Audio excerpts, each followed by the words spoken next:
Thank you, Madam Chair. Thanks to all of you for being here today to discuss these interesting issues. You know, we've heard a lot of fascinating discussions about how new technologies are functioning and what the government and private sector are doing to facilitate research and encourage innovation. It brings about a lot of these developments that make our day-to-day lives better. Our economy is, of course, changing dramatically as a result.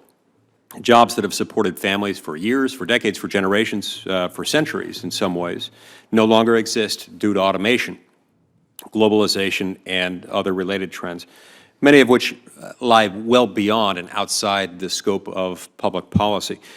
Research from the World Economic Forum found that over 5 million global jobs could be lost by 2020 as a result of advances in genetics, artificial intelligence, robotics, and other technological advances.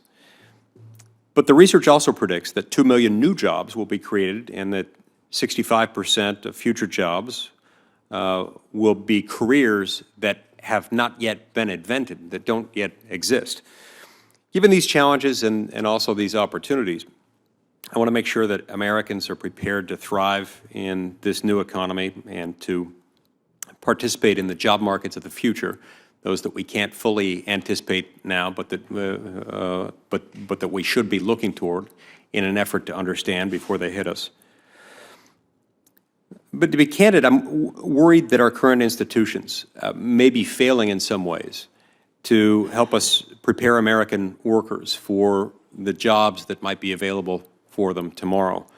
For instance, federal higher education policy today tends somewhat to marginalize vocational and parochial training in favor of the more traditional four-year colleges.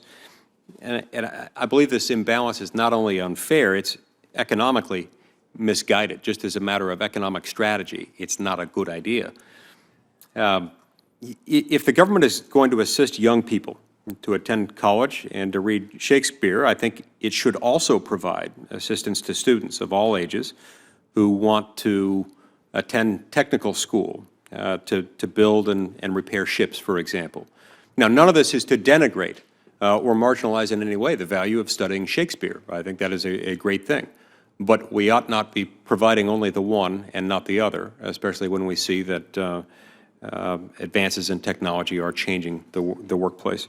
So, Mr. Ward, I'd like to ask you a question. How has the shipping industry changed since you entered it? And as a follow-up question to that, I'd like to know whether you think that the current education system is meeting the needs of the modern worker. Well, thank you, Senator. Well, there's been enormous changes in the shipbuilding industry since we started just 20 years ago. And those changes have to do with the speed with which information is transferred from one location to the other. And I think with the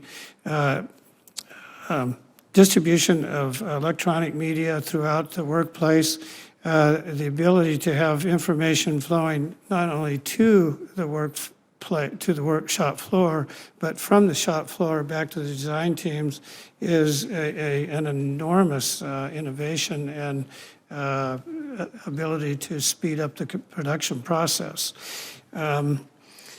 The question about our workforce development system, I've been on our workforce investment board in the state of Alaska for nearly 20 years, been the chair for 3 or 4 years, and it is my opinion that we need really to overhaul our investment system and education system to honor the production skills that go on in advanced manufacturing. It is no longer a dirty, grubby job.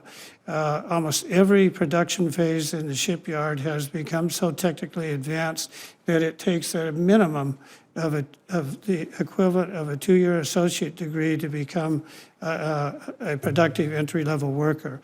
I think that's how the industry changes a lot. Our demands for technical knowledge on the front shop floor is certainly increased. And I think those of us that have respect for the frontline worker and begin to treat the frontline worker as a fixed asset with a 30-year lifespan.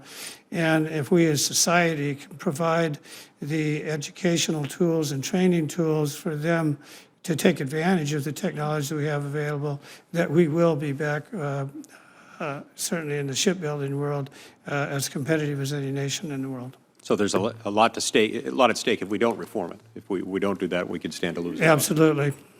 Okay. Thank you, sir. Thank you, Madam Chair.